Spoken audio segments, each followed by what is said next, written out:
I recently went to the Sanjay Mortimer RepRap Festival in Manchester, England, which was a great show. Got to hang out with my friends from E3D while I was there, and they sent me home with a little something, which is this. This is the new Diamondback nozzle for the Bambu H2 and P2. So I'm going to install this so I can start giving it a try. One thing that is pointed out in the documentation that comes with the nozzle is that due to the diamond tip, you can't use the standard eddy current sensing nozzle offset detection.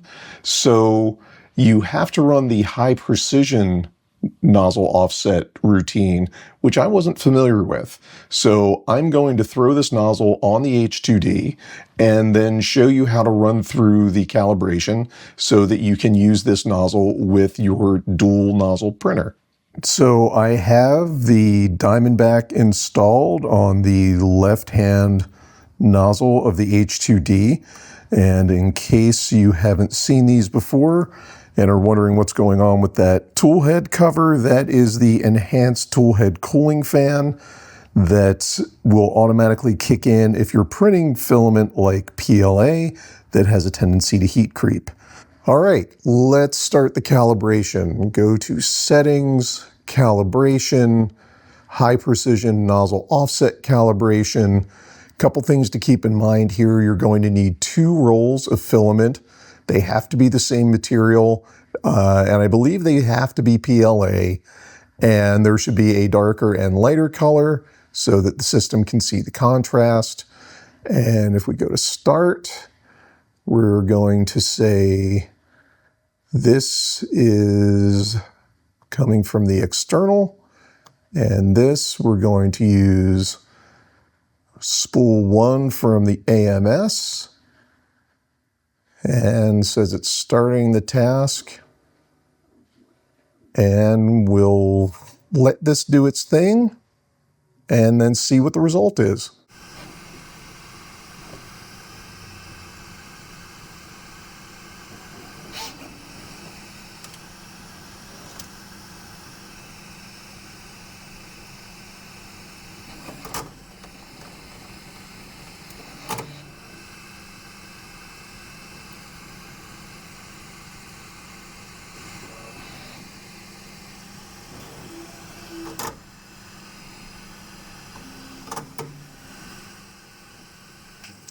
Okay, it looks like it's using the camera to measure the lines, to do the nozzle offset. See the pattern here.